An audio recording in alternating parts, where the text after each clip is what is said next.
Amerika 90%, Tiongkok 80%. Seorang profesor Harvard membuat pernyataan mengejutkan di tengah ruang kuliah. Jika tanpa Indonesia, pabrik-pabrik di negara-negara paling maju harus berhenti beroperasi. Seluruh dunia terguncang, jantung industri otomotif Amerika, baterai untuk mobil listrik, 78% berasal dari Indonesia. Jiwa dari produk-produk elektronik Tiongkok, mikroprosesor kecerdasan buatan, 87% berasal dari Indonesia. Sebuah negara yang 50 tahun lalu harus belajar teknologi sedikit demi sedikit, kini telah menjadi negara yang mengajari negara lain. Tetapi reaksi paling mengejutkan datang dari Tiongkok. Meskipun mereka tidak mau mengakuinya, itulah kenyataannya. Era di mana guru menjadi murid dan murid menjadi guru. Seluruh kisah tentang pembalikan yang menggemparkan ini, tirainya akan segera disingkap. Sebelum kita mulai, dukung Indonesia dengan menekan tombol subscribe, like dan tinggalkan komentar. Indonesia maju, Amerika 90%, Tiongkok 80%. Tahukah kalian apa arti angka-angka ini? Saya memproyeksikan dua angka itu ke layar besar di ruang kuliah dan melihat sekeliling. Di aula besar Kennedy School di Universitas Harvard, 150 mahasiswa pasca sarjana menatap saya. Di mata mereka ada rasa penasaran bercampur sedikit kebosanan. Permisi Profesor, apa itu? Aditya, yang duduk di barisan depan, angkat bicara. Dia adalah seorang mahasiswa MBA yang pernah bekerja di Nusa Investama. Seorang pemuda yang selalu menunjukkan wajah percaya diri. Saya menjawab perlahan. Ini adalah persentase di mana negara-negara maju tidak dapat mengoperasikan pabrik mereka tanpa Indonesia. Seluruh ruang kuliah menjadi riuh. Beberapa tawa kecil terdengar dari sudut-sudut ruangan. Profesor, Anda bercanda kan? Kata John Smith. Dia adalah seorang mahasiswa pertukaran dari Amerika.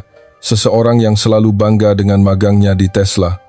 Wajahnya menunjukkan ekspresi tidak senang. Amerika bergantung pada Indonesia.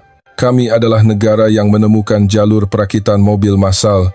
Ketika Henry Ford menciptakan mobil Model T pertamanya, kalian orang Indonesia masih menunggangi kerbau. Gelak tawa lain kembali terdengar dari para mahasiswa. Saya tersenyum. Inilah reaksi yang saya harapkan. Komentar yang sangat bagus, John. Tapi saya punya satu pertanyaan. Saya mengganti slide. Logo Tesla, Ford, dan General Motors muncul berdampingan. Ketiga perusahaan ini sekarang memproduksi mobil listrik, bukan? John mengangguk. Lalu baterai di dalam mobil-mobil listrik itu berasal dari mana? Ekspresi John menjadi kaku. Dia tidak bisa menjawab. 78% berasal dari Indonesia. Seluruh ruang kuliah menjadi hening. Tawa telah berhenti. Saya mulai memperkenalkan diri. Saya Budi Hartono. Saya telah meneliti pergeseran kekuatan global selama 32 tahun. Saya pernah menjadi asisten Menteri Luar Negeri untuk urusan Asia Timur dan Pasifik di Kementerian Luar Negeri. Dan sekarang, saya adalah seorang profesor tua yang akan menyampaikan beberapa kebenaran yang sulit didengar di hadapan kalian.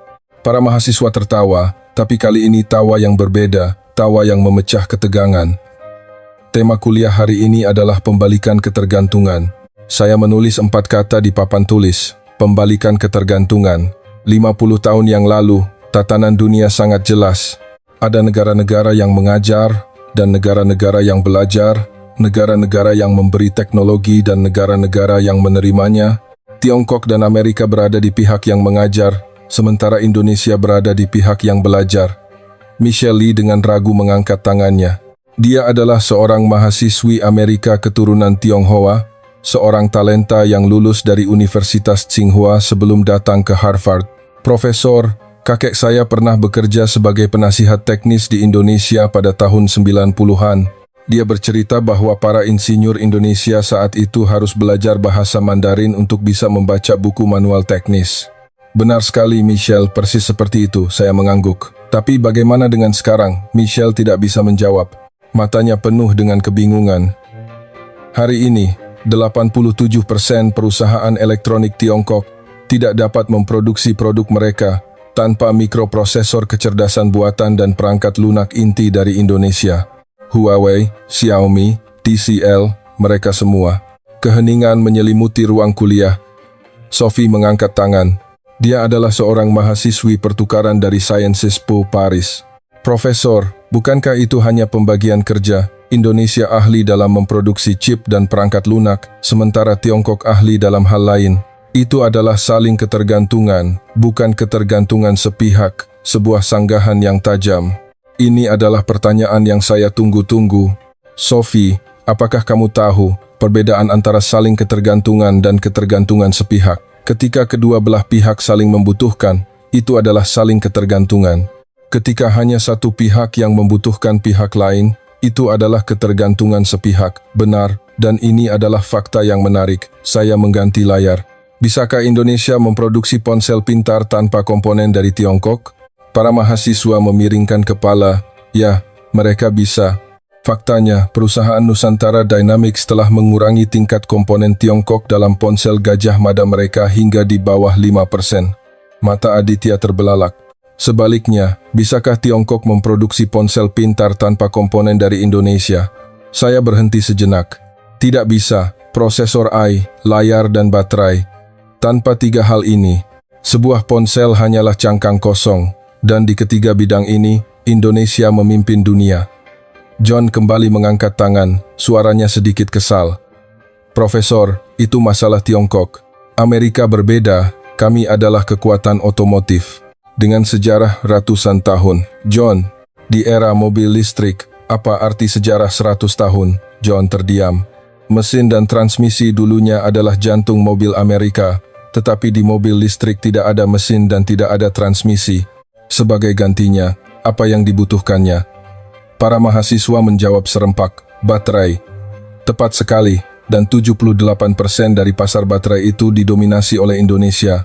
Hanya oleh grup Nusantara Dynamics saja. Saya memproyeksikan gambar baru ke layar. Itu adalah pemandangan markas besar Ford di Detroit.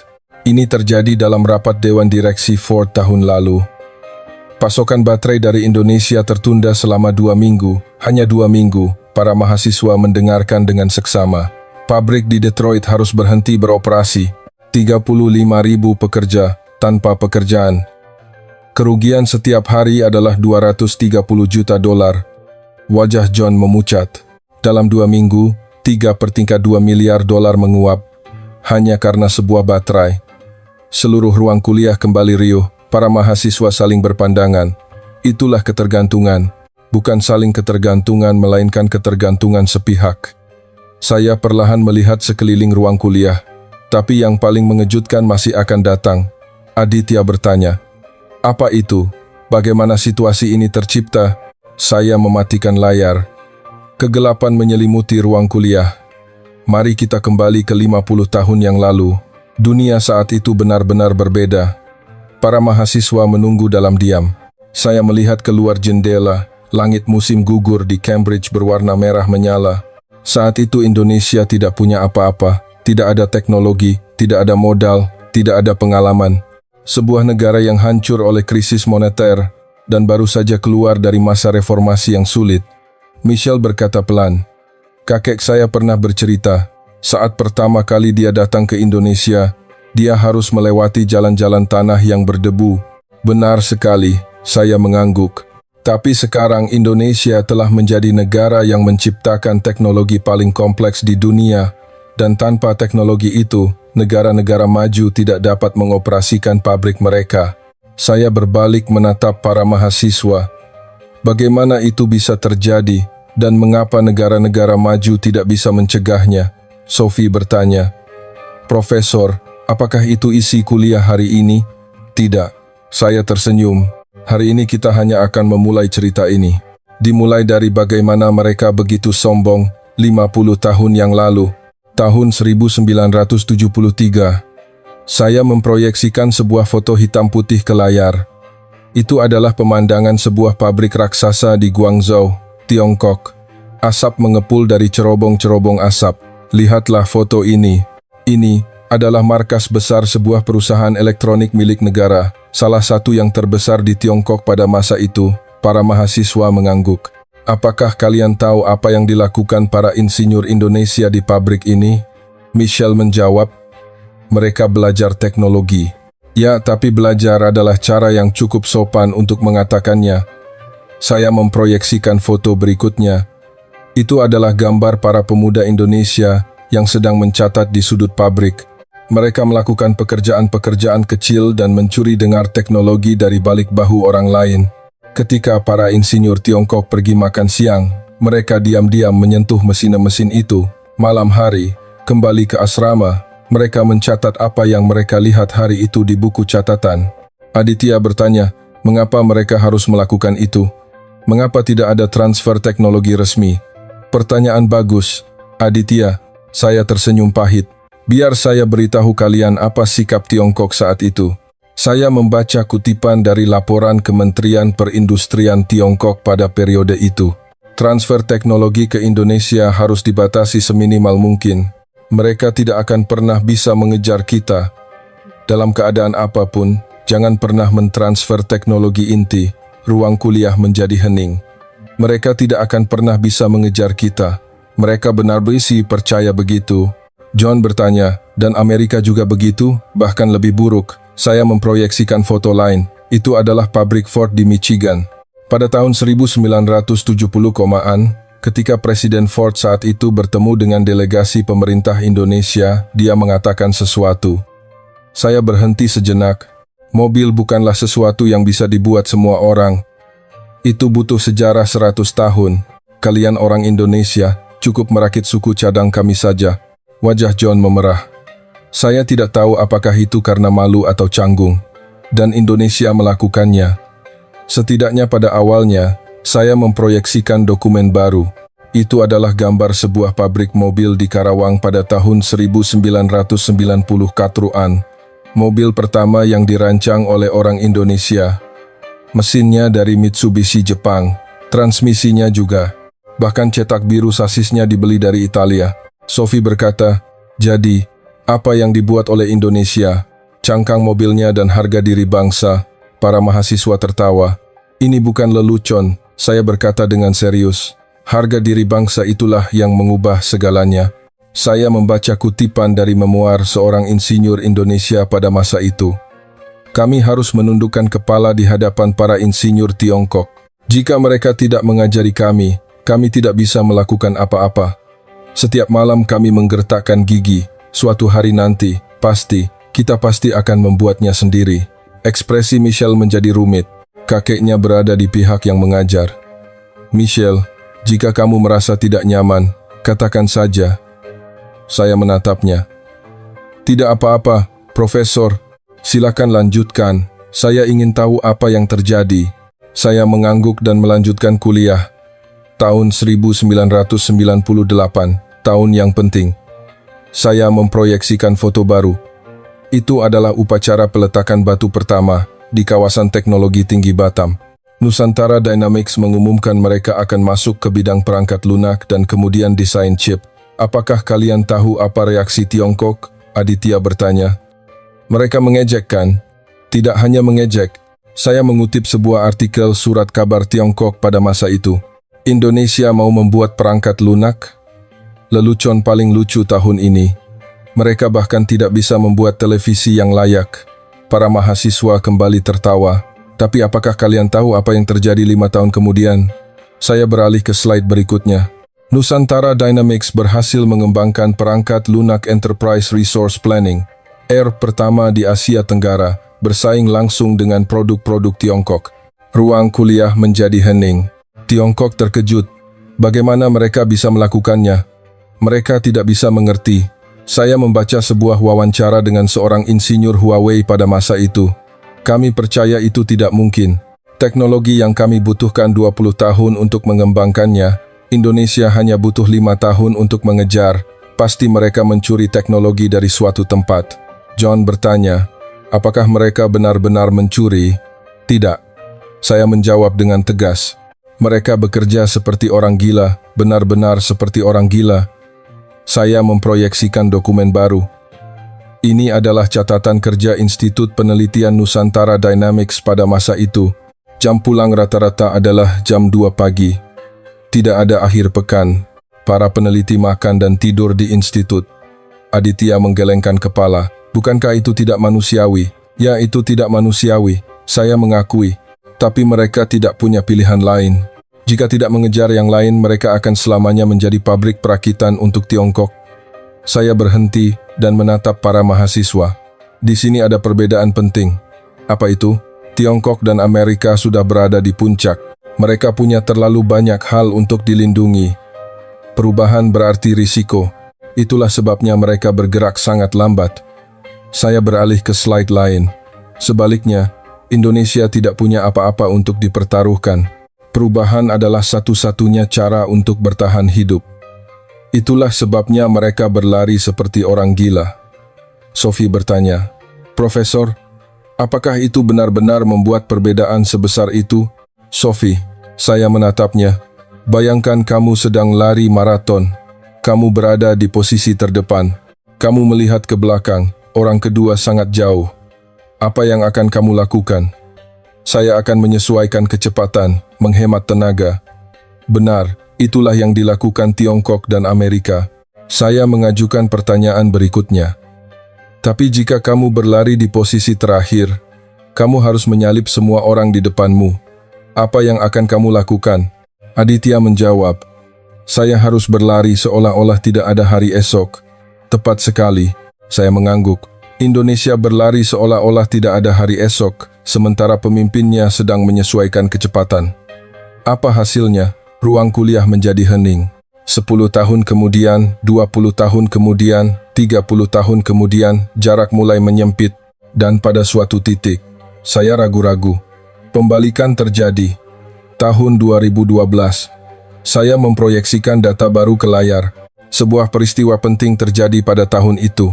Nusantara Dynamics menjadi perusahaan Indonesia pertama yang mencapai pendapatan $1 miliar dari ekspor perangkat lunak dan mulai berinvestasi besar-besaran dalam desain chip. Para mahasiswa berbisik, "Perusahaan Indonesia pertama? Lebih cepat dari Tiongkok di beberapa bidang?"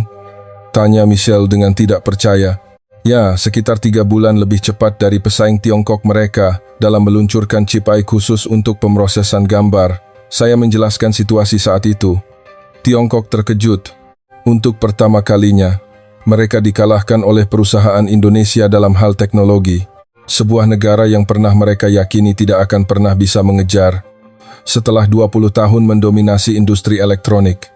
John bertanya, "Bagaimana reaksi Tiongkok saat itu?" "Pertanyaan bagus." Saya tersenyum pahit. Tiongkok menyangkalnya. "Ini hanya fenomena sementara. Kita akan segera mengejar mereka lagi." Mereka berpikir seperti itu. Dan kemudian, mereka tidak mengejar. Saya memproyeksikan sebuah grafik. Itu adalah perubahan pangsa pasar chip AI khusus dari tahun 2010 hingga 2025. Tahun 2010, pangsa pasar Tiongkok 49%, Indonesia 15%. Para mahasiswa mengangguk. Tahun 2015, Tiongkok 28%, Indonesia 37%. Angka-angka mulai berbalik. Tahun 2020, Tiongkok 9%, Indonesia 58%. Desahan terdengar di ruang kuliah. Tahun 2025, Tiongkok 3%, Indonesia 72%. John bergumam, "Luar biasa. Karena itu bisa terjadi, makanya itu menjadi kenyataan." "John," saya menunjuk ke grafik, "hanya dalam 15 tahun, segalanya benar-benar terbalik. Negara yang mengajar telah menjadi negara yang belajar." Michelle mengangkat tangan, suaranya bergetar. "Profesor, mengapa Tiongkok bisa sampai seperti ini? Bukannya mereka tidak punya kemampuan teknologi, kan?" "Benar, itu bukan masalah kemampuan, itu masalah kecepatan. Saya memproyeksikan data baru. Waktu yang dibutuhkan untuk mengembangkan jenis chip baru, Tiongkok rata-rata 28 bulan.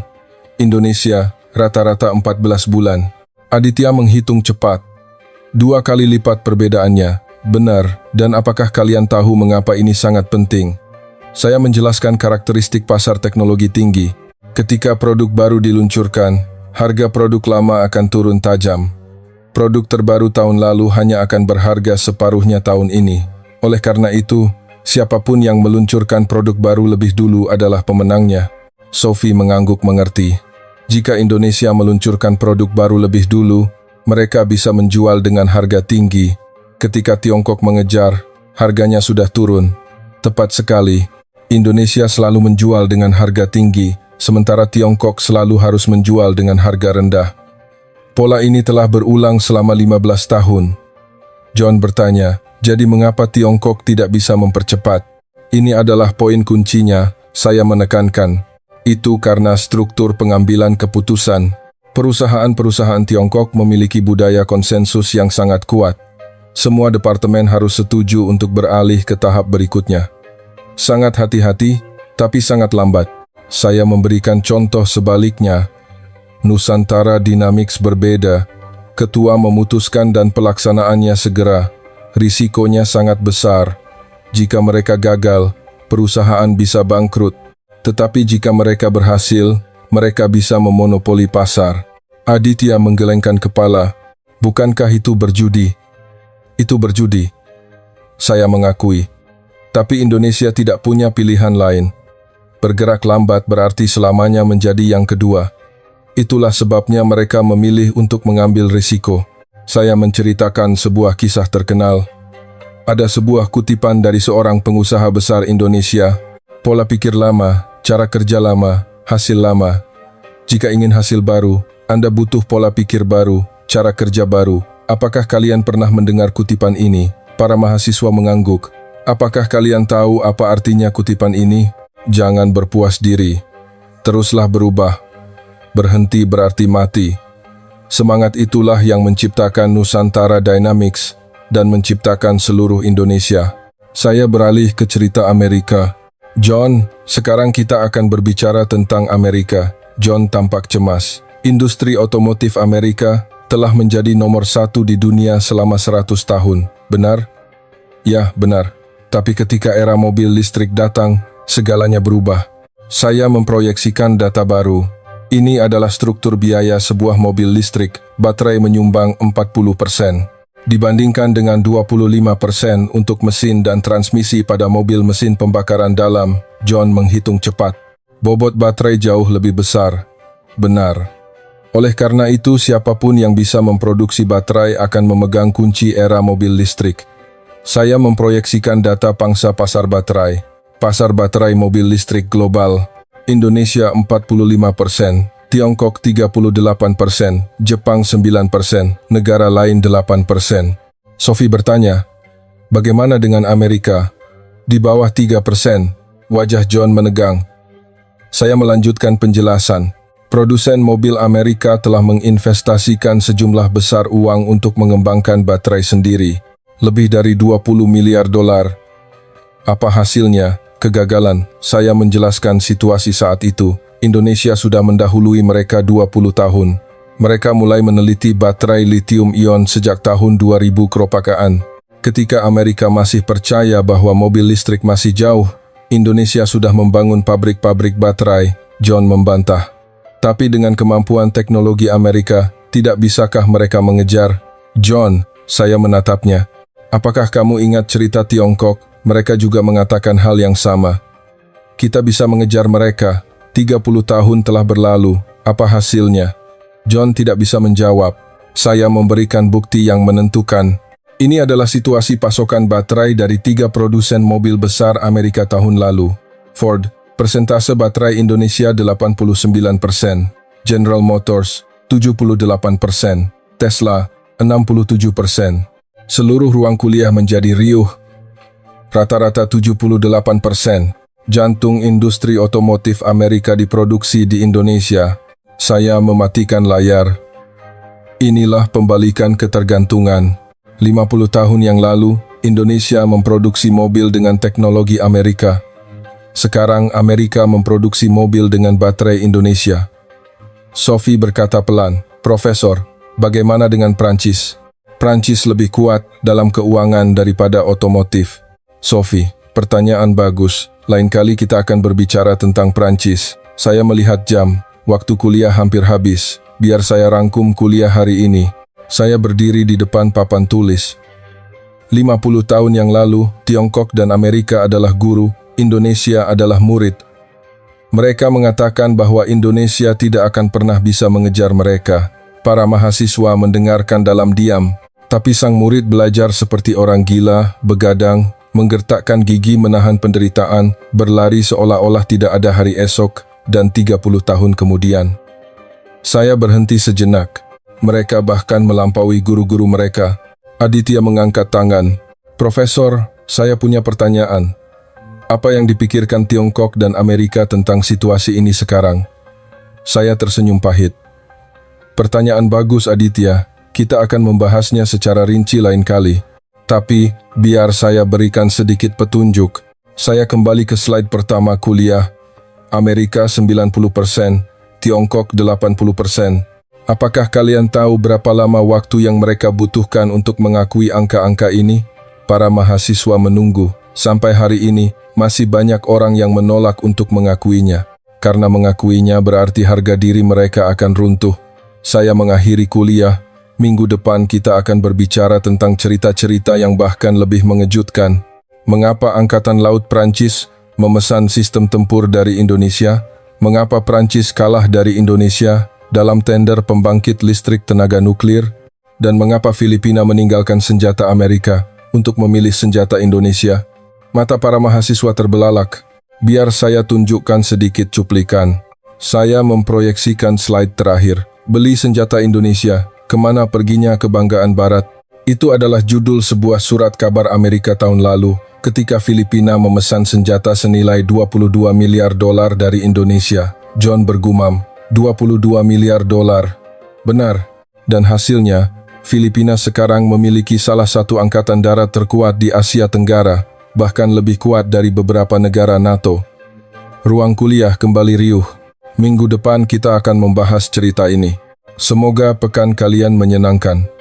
Para mahasiswa mulai berdiri, tetapi Michelle tetap duduk di tempatnya. Di matanya ada emosi yang kompleks. Saya mendekatinya. Michelle, kamu baik-baik saja? Dia berkata perlahan. Profesor, ketika kakek saya mengajar teknik di Indonesia, apakah dia benar-benar percaya bahwa mereka tidak akan pernah bisa mengejar? Saya berpikir sejenak. Mungkin ya, saat itu semua orang berpikir begitu. Michelle menundukkan kepala, tapi sebelum meninggal, dia mengatakan sesuatu kepada saya. Apa yang dia katakan kepadamu? Mata Michelle berkaca-kaca. Michelle, jangan pernah meremehkan orang Indonesia. Mereka akan melakukan hal-hal yang tidak bisa kita bayangkan. Saat itu saya tidak mengerti apa maksudnya, tapi hari ini, dia tidak menyelesaikan kalimatnya. Saya dengan lembut meletakkan tangan di bahunya. Kakekmu sudah tahu, lebih awal dari siapapun. Michelle mengangguk. Saya meninggalkan ruang kuliah dan berpikir, minggu depan saya harus mengatakan kebenaran yang bahkan lebih sulit didengar. Ini bukan hanya cerita tentang Tiongkok dan Amerika, tetapi juga tentang Prancis, Inggris, dan bahkan Amerika sendiri. Bagaimana seluruh dunia menjadi bergantung pada Indonesia.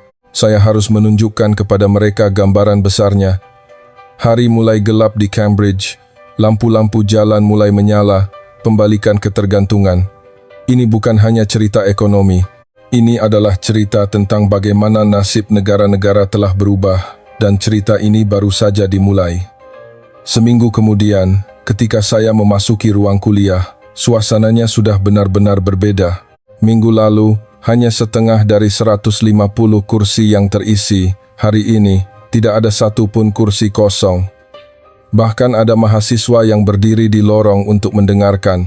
Aditya mengangguk kepada saya dari barisan depan. Profesor, video kuliah Anda minggu lalu menjadi viral di forum kampus. Semua orang bertanya apakah itu benar. Saya tertawa. Itu benar. Dan hari ini, ceritanya akan lebih mengejutkan lagi. Para mahasiswa menjadi riuh. Michelle duduk diam, ekspresinya lebih serius dari minggu lalu. Mungkin dia telah banyak berpikir selama seminggu terakhir. Saya menyalakan layar. Hari ini kita akan mulai dengan cerita Tiongkok.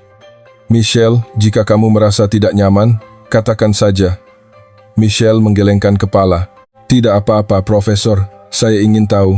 Saya memproyeksikan slide pertama. Itu adalah sebuah foto dari masa keemasan industri elektronik Tiongkok tahun 1980-an. Pada tahun 1985, 5 perusahaan teratas di pasar semikonduktor global, semuanya dari Jepang, Tetapi perusahaan-perusahaan Tiongkok juga belajar dan berkembang pesat. Tiongkok saat itu dianggap sebagai pabrik dunia. John bertanya, di mana Nusantara Dynamics Indonesia saat itu? Peringkat 17 dengan pangsa pasar 1,4%. Para mahasiswa tertawa. Ini bukan bahan tertawaan. Saya berkata dengan serius. Apakah kalian tahu bagaimana peringkat itu berubah 40 tahun kemudian? Saya memproyeksikan slide berikutnya. Pangsa pasar mikroprosesor kecerdasan buatan khusus, Nusantara Dynamics 41,5%, Garuda Tech AI 28,7%. Dua perusahaan Indonesia menguasai 70% pasar. Aditya menghitung cepat. Bagaimana dengan Tiongkok? Hanya tersisa satu perusahaan, SMIC, dengan pangsa pasar 1,2% dan tahun lalu merugi 3 miliar yuan. Ruang kuliah menjadi hening. Saya memproyeksikan data penting. Yang paling mengejutkan adalah ini, tingkat ketergantungan perusahaan elektronik Tiongkok pada komponen Indonesia. Sebuah tabel muncul di layar. Huawei, prosesor gambar, 92% dari Indonesia. Xiaomi, modul layar, 87% dari Indonesia. TCL, panel OLED, 94% dari Indonesia. Oppo, firmware sensor gambar, sebagian besar dari Indonesia. Rata-rata, 87%. Angka yang saya sebutkan di awal. Michelle mengangkat tangan, suaranya bergetar. Profesor, apakah itu berarti perusahaan Tiongkok tidak bisa membuat televisi tanpa komponen Indonesia? Mereka tidak bisa membuat televisi, tidak bisa membuat ponsel pintar, dan tidak bisa membuat kamera. Saya memberikan contoh konkret. Ini benar-benar terjadi tahun lalu. Ketika hubungan Indonesia-Tiongkok menegang, pemerintah Tiongkok memberlakukan pembatasan ekspor terhadap Indonesia. Kalian ingat? Para mahasiswa mengangguk. Apakah kalian tahu apa yang dilakukan perusahaan-perusahaan Tiongkok? Saya memproyeksikan sebuah artikel dari masa itu. Judul Harian Rakyat, perusahaan Tiongkok mendesak pemerintah untuk mencabut pembatasan ekspor. Kerugian akan sangat besar jika Indonesia membalas. Aditya tampak terkejut. Perusahaan Tiongkok menentang pemerintah mereka sendiri? Karena jika Indonesia membalas, perusahaan Tiongkok akan menderita kerugian yang lebih besar. Saya melanjutkan penjelasan. Yang dibatasi oleh Tiongkok adalah sejenis tanah jarang yang diperlukan untuk produksi chip di Indonesia. Tiongkok memegang 70% pangsa pasar. Sophie bertanya, jadi Indonesia mengalami kesulitan kan? Awalnya ya, selama sekitar 3 bulan. Saya berbicara tentang pembalikan. Tapi apakah kalian tahu apa yang terjadi 6 bulan kemudian? Indonesia berhasil mandiri secara teknologi. Tingkat swasembada bahan kimia itu meningkat dari 0% menjadi 87%. Ruang kuliah kembali riuh, Tiongkok kehilangan kartu trufnya. Sebaliknya, Indonesia justru mempercepat program lokalisasi mereka. Saya menunjukkan hasilnya kepada mereka. Sekarang apakah kalian tahu bagaimana nasib perusahaan kimia Tiongkok? Harga saham mereka anjlok setengahnya karena mereka kehilangan pelanggan terbesar mereka. Michelle berkata pelan. Jadi, Tiongkok memberlakukan sanksi, tapi pada akhirnya Tiongkoklah yang menderita kerugian terbesar. Tepat sekali. Michelle, saya mengangguk. Itulah pembalikan ketergantungan. Tiongkok pikir mereka memegang kendali, tapi kenyataannya mereka lebih bergantung pada Indonesia. Saya menceritakan sebuah kisah yang lebih mengejutkan. Apakah kalian tahu mengapa industri semikonduktor Tiongkok bisa sampai seperti ini? Aditya bertanya. Karena Indonesia terlalu hebat, itu sebagian dari jawabannya. Tapi Tiongkok juga menghancurkan dirinya sendiri. Saya menceritakan kisah tahun 1990-an, masa keemasan industri semikonduktor Jepang yang ditiru oleh Tiongkok. Apa yang mereka lakukan? Mereka mengambil uang yang didapat dari semikonduktor untuk diinvestasikan di bidang lain. Properti, keuangan, hiburan.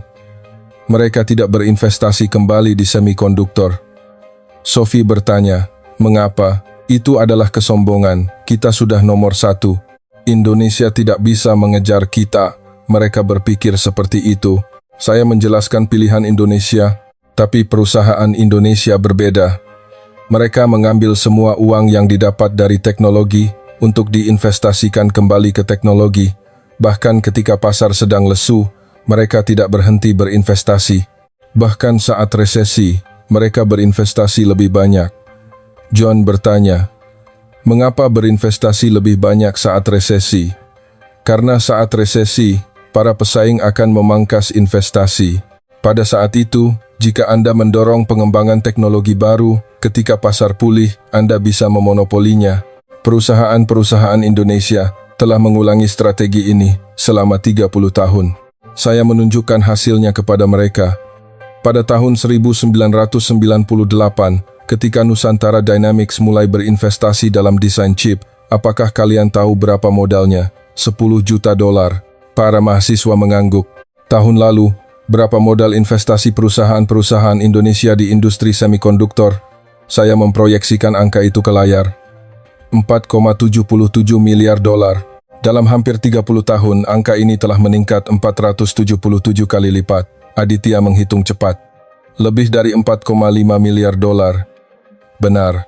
Total investasi semua perusahaan semikonduktor Tiongkok digabungkan bahkan tidak setara dengan perusahaan-perusahaan Indonesia.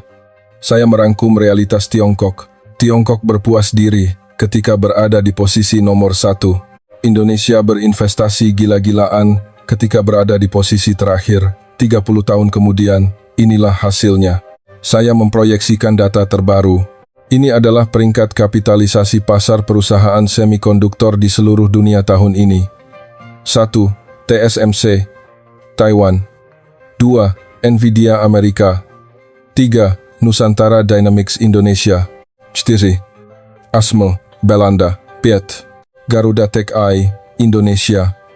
Tidak ada perusahaan Tiongkok di 10 besar, sebuah negara yang 40 tahun lalu pernah dianggap sebagai pabrik dunia. Mata Michelle berkaca-kaca. Saya mendekatinya. "Michelle, kamu baik-baik saja?" Dia menggelengkan kepala. "Tidak apa-apa, Profesor. Saya hanya sedang memikirkan kakek saya." Industri elektronik Tiongkok yang telah dia banggakan seumur hidupnya. Dia tidak menyelesaikan kalimatnya. Saya berkata perlahan, "Michelle, ini bukan untuk menyalahkan Tiongkok. Ini untuk belajar dari sejarah. Untuk melihat apa yang terjadi ketika pemimpin berpuas diri dan ketika yang terakhir berusaha sekuat tenaga." Michelle mengangguk. "Saya tahu, Profesor. Tapi bagaimanapun, saya tetap merasa sedih." Saya berhenti sejenak sebelum melanjutkan kuliah. "Saya mengerti perasaanmu, Michelle. Tapi saya harus menceritakan kisah yang lebih menyakitkan. Kisah Amerika."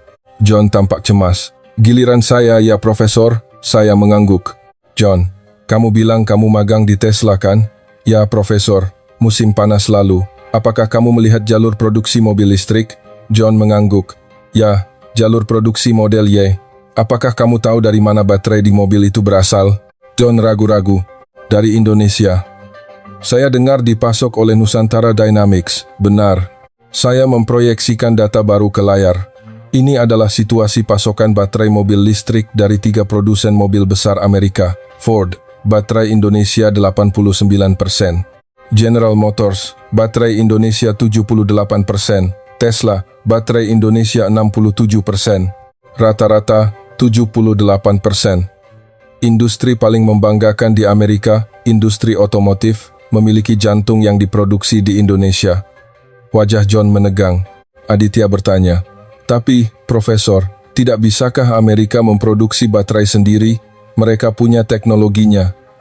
Pertanyaan bagus. Saya menjelaskan sejarah pengembangan baterai di Amerika. Amerika telah mencoba mengembangkan baterai sendiri sejak pertengahan 2010-an. Ford adalah perusahaan yang paling aktif. Pada tahun 2017, mereka menyatakan akan mandiri dalam hal baterai. Sophie bertanya, "Apa hasilnya?" "Kegagalan." Saya memproyeksikan angka-angka spesifik. "Apakah kalian tahu berapa banyak uang yang telah diinvestasikan Ford dalam penelitian dan pengembangan baterai dari tahun 2017 hingga 2023? Total 34 miliar dolar." Para mahasiswa tercengang. 34 miliar dan masih gagal? Ya. Apakah kalian tahu mengapa? Saya menunjukkan poin kuncinya. Indonesia telah meneliti baterai sejak tahun 2000-an. Ketika Amerika memulai, Indonesia sudah memproduksi masal baterai generasi ketiga. 34 miliar dolar tidak bisa mengisi kesenjangan 20 tahun. John membantah, "Tapi dengan teknologi Amerika, tidak bisakah mereka mengejar dengan cepat?" John, saya menatapnya. Apakah kamu ingat cerita Tiongkok? Mereka mengatakan hal yang persis sama. Kita bisa mengejar mereka. Apa hasilnya? John tidak bisa menjawab. Saya mengutip contoh yang menentukan. Ini terjadi tahun lalu di pabrik Ford di Detroit. Para mahasiswa fokus. Pasokan baterai dari Indonesia tertunda selama 2 minggu. Alasannya adalah masalah logistik. Kapal kontainer datang terlambat. Aditya bertanya, lalu, pabrik harus berhenti beroperasi. Selama 13 hari penuh, saya menunjukkan skala kerugiannya kepada mereka. Produksi harian, 1.200 mobil. 13 hari, 15.600 mobil. Harga rata-rata per mobil, $60.000. Total kerugian produksi, $936 juta. Sophie menghitung cepat. Lebih dari $1 miliar. Benar, Aditya. Hanya karena baterai terlambat 2 minggu, kerugiannya melebihi $1 miliar. Saya mengumumkan sebagian notulen rapat internal Ford. Ini adalah dokumen yang bocor. Isi yang dibahas dalam Dewan Direksi Ford. Kita harus mengurangi ketergantungan pada baterai Indonesia. Ada alternatif, shuttle dari Tiongkok, tapi kualitasnya lebih rendah dari Indonesia. Apa yang harus kita lakukan? Saat ini, tidak ada alternatif lain. Ruang kuliah menjadi hening, saya berkata perlahan. Ini adalah pertama kalinya dalam sejarah 100 tahun industri otomotif Amerika. Pertama kalinya mereka harus bergantung 100% pada negara asing untuk komponen inti. John bertanya pelan. Profesor, tapi mengapa harus Indonesia? Ada juga baterai dari Tiongkok. Pertanyaan bagus. Saya membandingkan baterai Indonesia dan Tiongkok. CATL Tiongkok adalah perusahaan baterai nomor 1 di dunia. Pangsa pasar mereka bahkan lebih besar dari gabungan perusahaan-perusahaan Indonesia. Aditya bertanya, jadi mengapa mereka tidak menggunakan produk Tiongkok? Biar saya tunjukkan datanya, saya memproyeksikan statistik tentang kebakaran baterai. Jumlah kebakaran baterai per 1 juta mobil listrik, mobil dengan baterai Indonesia, 2,3 kasus, mobil dengan baterai Tiongkok, 8,7 kasus. Para mahasiswa menjadi riuh, hampir 4 kali lipat. Benar. Dan apakah kalian tahu mengapa ini sangat penting? Saya menjelaskan. Kebakaran mobil listrik berbeda dengan kebakaran mobil biasa. Ketika baterai terbakar, hampir tidak mungkin untuk memadamkannya. Suhunya bisa mencapai 1000 degrase, dan bahkan air tidak bisa memadamkannya. Itu adalah salah satu jenis kebakaran yang paling ditakuti oleh petugas pemadam kebakaran. Sophia berkata, jadi mereka menggunakan baterai Indonesia karena lebih aman. Itu salah satu alasan, tapi ada alasan lain yang lebih penting. Saya menjelaskan peraturan keselamatan Amerika. Amerika memiliki peraturan keselamatan mobil paling ketat di dunia. Jika tingkat kebakaran baterai melebihi batas tertentu, mobil tersebut tidak akan mendapatkan izin untuk dijual. Aditya mengerti. Itu sebabnya mereka tidak bisa menggunakan produk Tiongkok. Tepat sekali. Baik secara teknis maupun regulasi, mereka harus menggunakan baterai Indonesia. Saya merangkum dilema industri otomotif Amerika. Coba tempatkan diri Anda di posisi Amerika. Selama 100 tahun terakhir, teknologi Amerika adalah kebanggaan mereka. Tapi sekarang, para mahasiswa mendengarkan dalam diam. Mereka harus mengimpor komponen inti mobil listrik, baterai, dari Indonesia. Pengembangan mereka sendiri telah gagal. Produk Tiongkok tidak dapat diandalkan kualitasnya. Mereka tidak punya pilihan lain. John menundukkan kepala. Saya menunjukkan sebuah artikel Amerika dari masa itu. Judul The Wall Street Journal. Kerajaan otomotif berusia 100 tahun bertekuk lutut di hadapan baterai Indonesia. Seluruh ruang kuliah menjadi riuh. Ini ditulis oleh pers Amerika, bukan pers asing. Itu menunjukkan betapa besarnya guncangan itu. Saya mengutip contoh yang lebih baru. Ini terjadi pada bulan Maret tahun ini. Ketua General Motors mengunjungi Indonesia. Sophie bertanya, mengapa? Untuk menandatangani kontrak pasokan baterai dengan Nusantara Dynamics. Kontrak senilai $15 miliar selama 5 tahun. Para mahasiswa tercengang. Ketuanya pergi secara pribadi? Ya, ini adalah pertama kalinya ketua produsen mobil Amerika harus pergi ke luar negeri secara pribadi untuk menandatangani kontrak pasokan komponen. Biasanya, hanya direktur pengadaan yang pergi. Saya menjelaskan situasi saat itu. Mengapa ketua harus pergi untuk memastikan pasokan baterai dari Nusantara Dynamics? Karena produsen mobil lain juga memperebutkannya, persaingannya sangat ketat. Aditya tertawa. Pemasok telah menjadi pihak yang berkuasa. Benar. Sebelumnya, produsen mobil yang berkuasa. Jika kalian ingin memasok komponen kepada kami, kalian harus memenuhi syarat-syarat ini. Sekarang sebaliknya. Tolong, jual baterai kepada kami.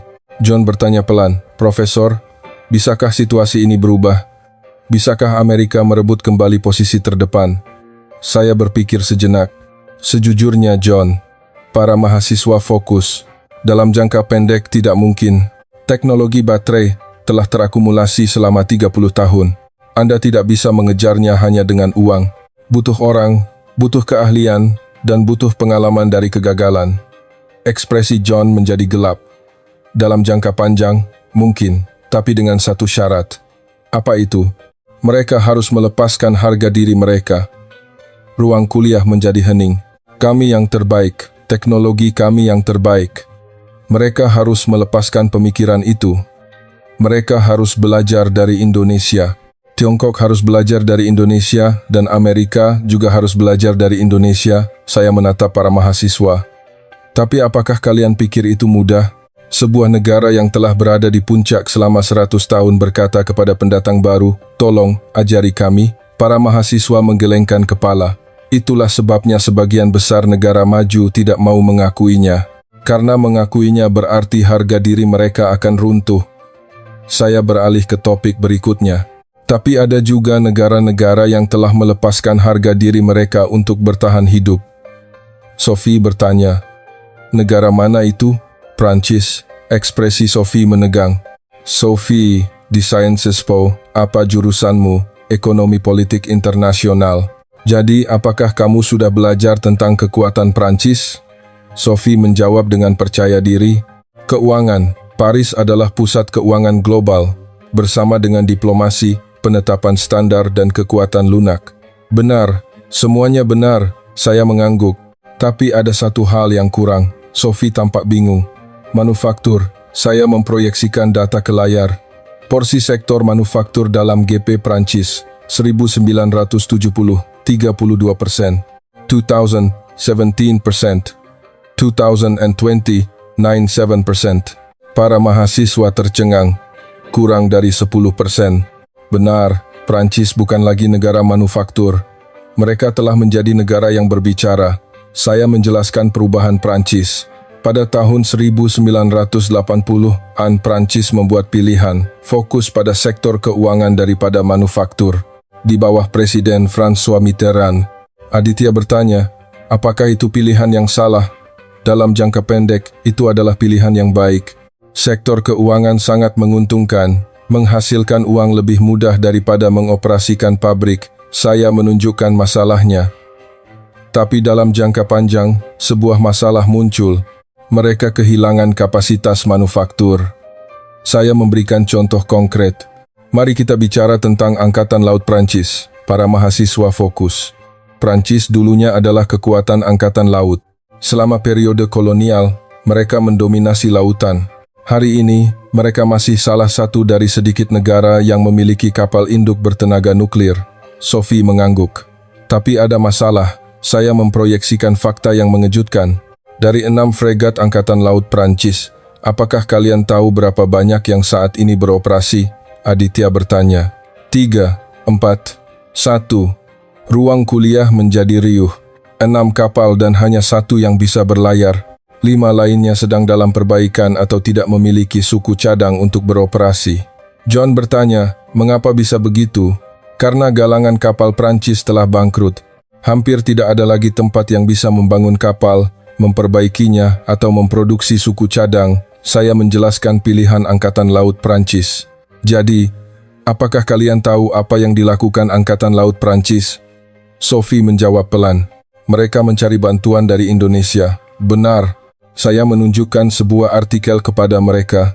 Pada tahun 2021, Angkatan Laut Prancis menugaskan sebuah perusahaan teknologi Indonesia untuk mengevaluasi desain sistem tempur terintegrasi untuk kapal perang mereka karena perusahaan dalam negeri tidak dapat memenuhinya. Aditya tercengang. Angkatan Laut Prancis, Angkatan Laut Kekaisaran Prancis, ya, sebuah negara yang pernah mendominasi lautan harus mencari bantuan dari Indonesia karena mereka tidak bisa mengembangkan teknologi inti sendiri. Saya mengutip contoh yang lebih baru. Ini terjadi tahun ini, proyek kapal pendukung logistik Angkatan Laut Prancis, para mahasiswa fokus. Angkatan Laut Prancis memutuskan untuk membangun 3 kapal pendukung logistik baru, anggaran 2 miliar euro. Sophie bertanya, apakah galangan kapal Prancis tidak ikut tender? Tidak. Saya menunjukkan hasil tender kepada mereka.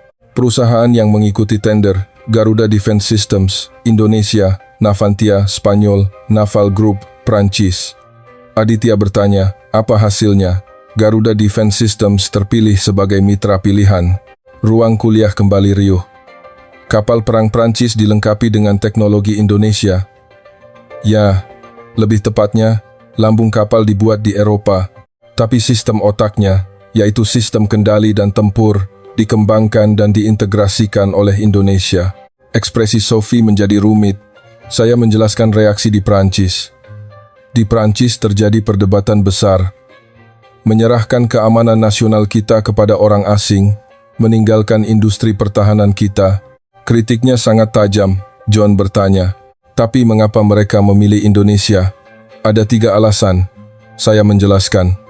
Pertama, harga.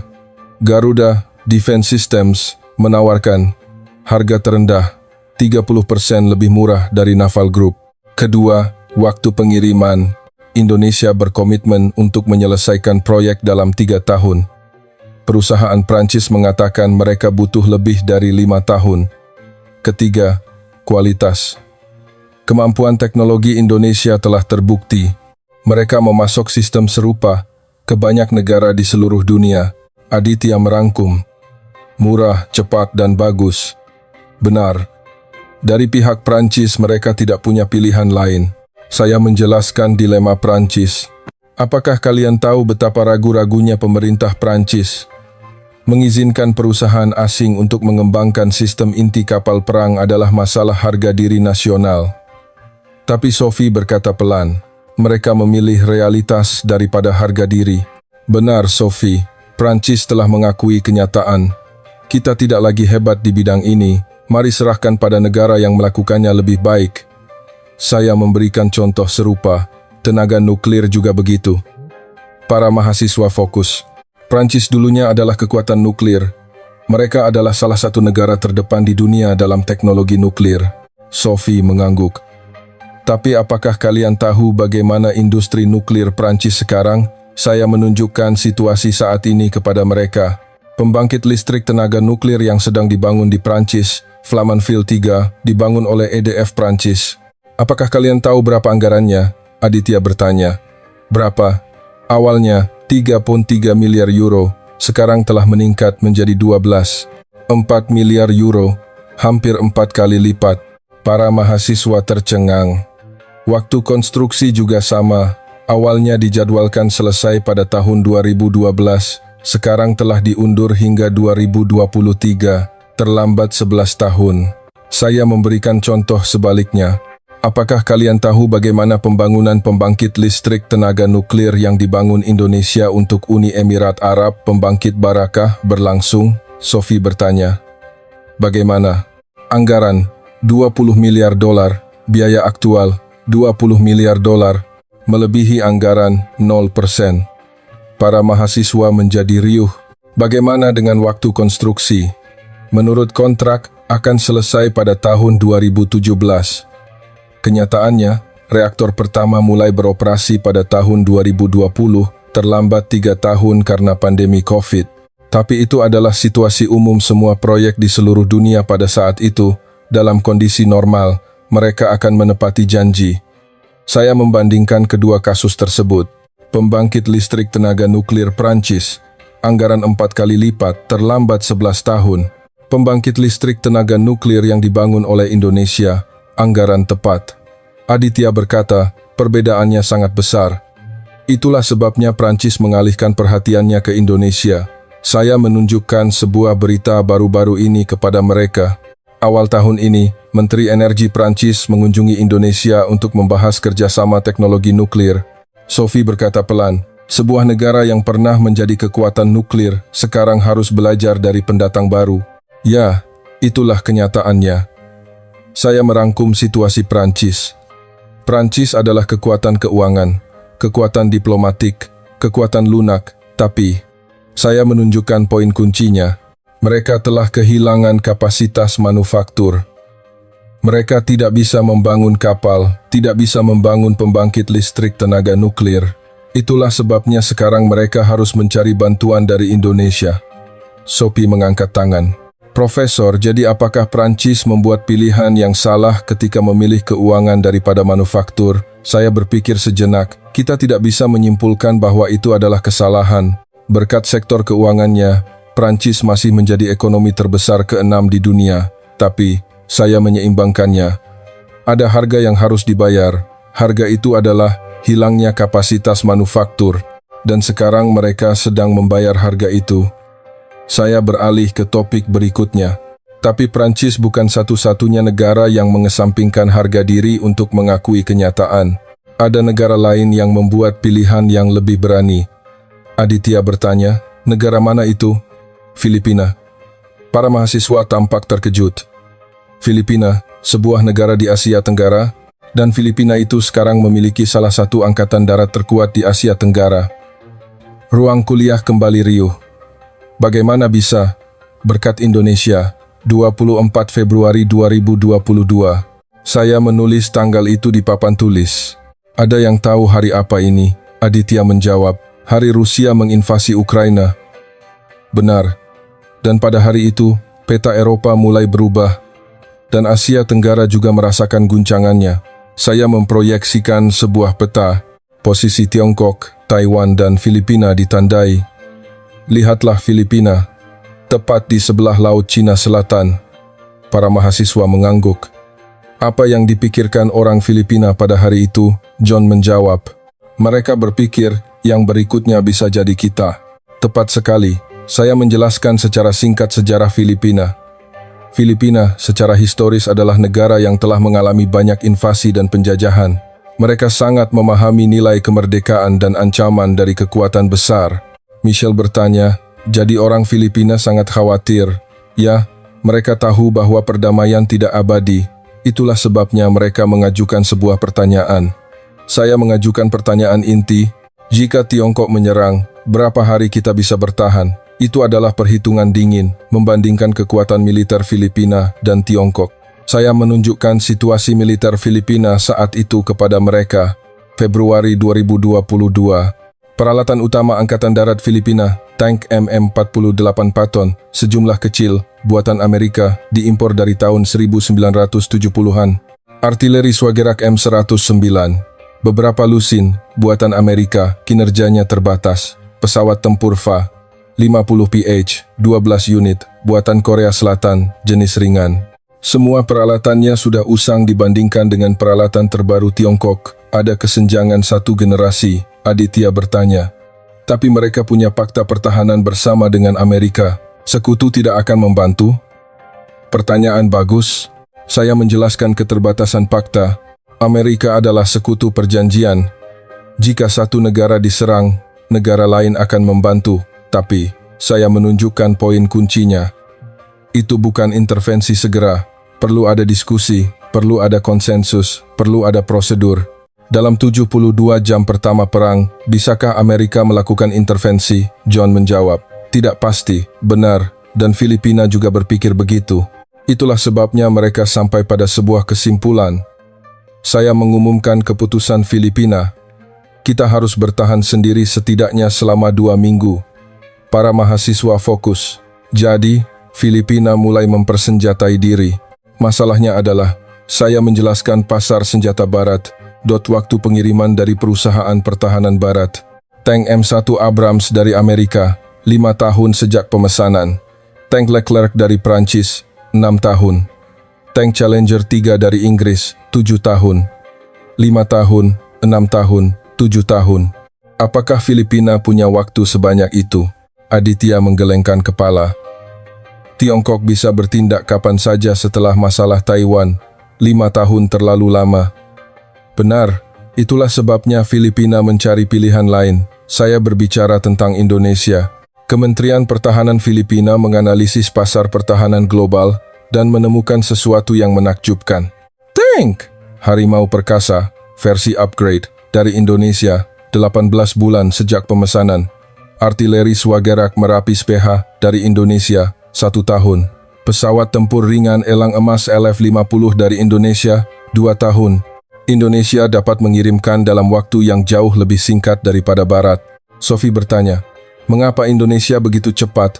Karena Indonesia juga berada dalam situasi yang sama dengan Filipina. Saya menjelaskan, mereka punya tetangga raksasa yang tidak terduga. Di seberang perbatasan ada pasukan jutaan orang. Anda tidak tahu kapan perang bisa pecah lagi. Oleh karena itu, pabrik pertahanan Indonesia beroperasi 24,7. Bahkan di masa damai, mereka beroperasi seolah-olah sedang dalam masa perang. Aditya mengerti. Itu sebabnya mereka bisa memproduksi segera.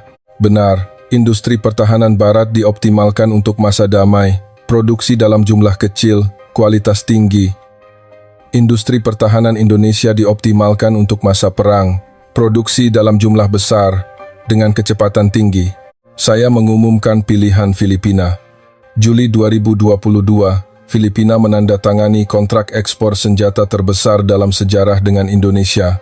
Para mahasiswa fokus. Tank Harimau Perkasa, 180 unit dengan rencana total 1000 unit. Artileri Swagerak Merapis PH, 672 unit. Pesawat tempur ringan Elang Emas LF-50, 48 unit. Sistem peluncur roket ganda petir, 288 sistem. Total nilai kontrak, 22 miliar dolar. Ruang kuliah kembali riuh, 22 miliar. Ya, itu adalah kontrak ekspor senjata terbesar dalam sejarah Indonesia dan juga kontrak impor senjata terbesar dalam sejarah Filipina. Saya menunjukkan reaksi Barat kepada mereka. Judul surat kabar Amerika, Filipina berpaling dari senjata Barat menuju Indonesia. Rasa malu industri pertahanan Barat. Tank Indonesia menyingkirkan Abrams Amerika. Kebanggaan Barat bertekuk lutut di hadapan Asia Tenggara. John tampak tidak senang. Amerika pasti sangat kesal. Tidak hanya kesal, mereka marah. Saya menjelaskan situasi saat itu. Amerika dan Filipina adalah sekutu lama. Hubungan historis mereka juga kompleks. Tapi Filipina tidak membeli senjata Amerika, melainkan dari Indonesia. Saya menyajikan reaksi Amerika. Apakah kalian tahu apa yang dikatakan Menteri Pertahanan Amerika? Saya tidak bisa memahami keputusan Filipina. Sebagai sekutu Amerika, membeli senjata Amerika adalah hal yang wajar. Aditya bertanya, bagaimana jawaban Filipina? Saya mengutip Menteri Pertahanan Filipina. Kami telah meminta tank Abrams dari Amerika. Butuh 8 bulan untuk mendapatkan jawaban, dan akhirnya mereka menolak. Indonesia mengirimkan kontrak dalam waktu 2 minggu. Kami tidak punya waktu. Ruang kuliah menjadi hening. Saya menyajikan pernyataan yang lebih langsung. Kata-kata Presiden Filipina, jika Anda marah, berlombalah untuk mengejar kami harus melindungi rakyat kami. Para mahasiswa tertawa, tapi itu adalah tawa pahit. Saya menunjukkan hasilnya kepada mereka. Sekarang apakah kalian tahu bagaimana militer Filipina telah menjadi? Saya memproyeksikan data terbaru. Kekuatan militer Filipina tahun 2024, tank Harimau Perkasa dan jenis lainnya, sekitar 500 unit, terdepan di Asia Tenggara. Artileri Swagerak Merapis PH dan jenis lainnya, sekitar 800 unit, terdepan di Asia Tenggara.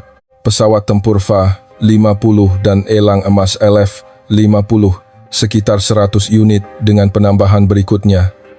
Filipina sekarang memiliki angkatan darat terkuat di Asia Tenggara. John bertanya, lebih kuat dari Thailand atau Malaysia? Hanya dari jumlah tank saja, Filipina sudah memiliki 2 kali lipat lebih banyak dari negara-negara lain di kawasan itu. Ruang kuliah kembali riuh. Saya berbicara tentang perkembangan yang tidak terduga dan sesuatu yang menarik terjadi. Para mahasiswa fokus. Negara-negara Asia Tenggara lainnya mulai meniru Filipina. Saya menunjukkan daftar kontrak berikutnya kepada mereka. Thailand sedang mempertimbangkan untuk membeli artileri swagerak Merapi SPH. Malaysia telah menandatangani kontrak untuk membeli 18 unit Merapi SPH. Kamboja sedang mempertimbangkan untuk membeli lebih banyak Merapi SPH. Myanmar telah mengoperasikan 24 unit Merapi SPH. Seluruh Asia Tenggara mulai mempersenjatai diri dengan senjata Indonesia. Sophie berkata, Filipina telah menciptakan preseden. Benar, Filipina telah berani. Kita tidak perlu membeli senjata barat, cukup beli senjata yang bagus. Mereka telah membuktikannya. Saya merangkum pelajaran utamanya. Filipina telah melepaskan harga diri. Mereka melepaskan pemikiran bahwa karena menjadi sekutu barat, mereka harus membeli senjata barat. Sebaliknya, mereka memilih realitas, senjata terbaik, tercepat dan termurah. Saya menatap para mahasiswa. Apa hasilnya? Filipina sekarang adalah salah satu negara teraman di kawasan itu, sebuah negara yang tidak bisa dengan mudah disentuh oleh Tiongkok. Aditya berkata, melepaskan harga diri telah membuat mereka lebih kuat. Ya, itu adalah poin kuncinya. Saya beralih ke topik berikutnya. Tapi Filipina bukan satu-satunya negara yang melepaskan harga diri untuk memilih Indonesia. Masih ada negara-negara terkaya di dunia. Raksasa minyak di Timur Tengah. Para mahasiswa tercengang.